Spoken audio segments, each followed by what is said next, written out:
MDH biryani મસાલા, પારંપરિક બિરયાનીનો અસલી સ્વાદ. असली मसाले साच साच MDH દિવસ આપે સમાચારોમાં જોયું હશે કે પાયલટ દ્વારા ઇમરજન્સી કોલ મે ડે આપવામાં આવ્યો હતો. ત્યારે હવે આપને સમજાવીએ કે આખરે મે ડે તો શું એવું છે કે જેના થકી ઇમરજન્સી કોલ જે છે તે પાયલટ થકી ATC ને આપવામાં આવે છે.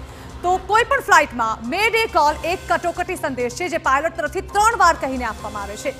જે પાયલટ ત્યારે આપે છે જ્યારે વિમાન અતિ ગંભીર મુશ્કેલીમાં હોય ત્યારે આ મે ડેનો કમાન્ડ જે છે તે આપવામાં આવે છે, અથવા મુસાફરો કે ક્રૂના જીવ જોખમમાં હોય ત્યારે મે ડે 3 વખત રિપીટ કરવામાં આવે છે, અને જેનો મીનિંગ થાય છે અત્યંત ઇમરજન્સી.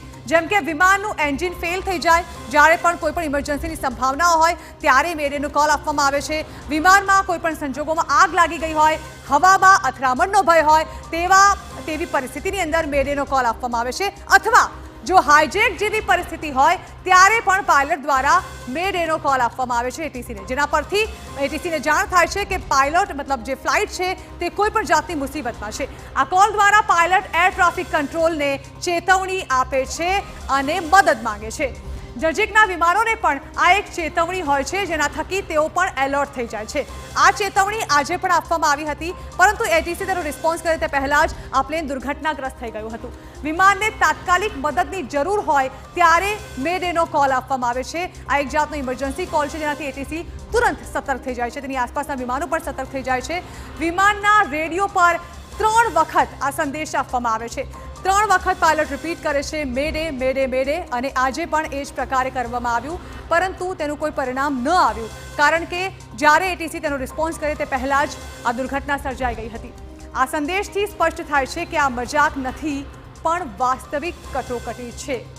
3 વાર આ શબ્દ રિપીટ કરવામાં આવે છે, જેનાથી સીધો સંદેશ હોય છે કે ખૂબ જ ગંભીર પરિસ્થિતિમાં અત્યારે આ ફ્લાઇટ અટવાઈ ચૂકી છે. મે ડે આવતાની સાથે જ કંટ્રોલ રૂમ તે વિમાનને પ્રાથમિકતા આપે છે અને તુરંત તેના જે સંદેશા છે તે સાંભળવામાં આવે છે, તેની પરિસ્થિતિ જે છે તારવવામાં આવે છે, અને તેને મદદ કરવા માટે તમામ સંસાધનો લગાવી એડી ચોટીનું જોર લગાવવામાં આવે છે આ ફ્લાઇટને બચાવવા માટે અને ફ્લાઇટ જે કન્ડિશનમાં છે તેની જાણકારી મેળવવા માટે. જેમ કે ઇમરજન્સી લેન્ડિંગ માટે પરવાનગી લેવામાં આવે છે, તાત્કાલિક રનવે ક્લિયર કરવામાં આવે છે. આજે પણ જેવી ઉડાન ભરી હતી ફ્લાઇટે અને ત્યારબાદ તુરંત આ સંદેશ આપવામાં આવ્યો, પરંતુ ATC કોઈ પગલાં લે તે પહેલાં જ આ દુર્ઘટના સર્જાઈ ગઈ હતી. ત્યારે ઇમરજન્સી લેન્ડિંગ માટે પરવાનગી કે પછી રનવે ક્લિયર કરવા જેવી તાત્કાલિક ઘટનાઓ જે છે તે અમલમાં મૂકવામાં આવે છે. સાથે જ એમ્બ્યુલન્સ અને ફાયર બ્રિગેડને પણ તૈયાર રાખવામાં આવે છે. આ કોલ મળતાની સાથે જ, એટલે જો કોઈ પણ જાતની ઇમરજન્સી સર્જાઈ હોય તો તુરંત તેને પહોંચી વળવા માટે આ તૈયારી કરાય છે. મે ડે શબ્દ ફ્રેન્ચ શબ્દ મે ડેર પરથી આવ્યો છે, MYDER. આ ફ્રેન્ચ શબ્દ છે જેના પરથી મે ડે શબ્દ બન્યો છે, જેનો અર્થ થાય છે મને મદદ કરો. આ હેલ્પ માટેનો એક એવો સંદેશ છે જે ફ્રેન્ચ ભાષામાંથી આવ્યો છે, જેને મે ડે કહેવાય છે, અને વિમાની ભાષામાં તેને મદદ માંગવા માટે વાપરવામાં આવે છે જ્યારે પરિસ્થિતિ ખૂબ જ ગંભીર ન હોય પરંતુ ચિંતાનો વિષય હોય તો તેના માટે એક અલગ સાઇન છે. પરંતુ મે ડે એટલે તુરંત ઇમરજન્સીની પરિસ્થિતિ સર્જાય છે અને તેમને મદદ જોઈએ છે. જો ઓછી ઇમરજન્સી હોય એવા સંજોગોમાં પાયલટ પેન કહે છે, જે મે ડે કરતાં ઓછો ગંભીર મનાય છે, પરંતુ આજનો સંદેશ હતો મે ડે.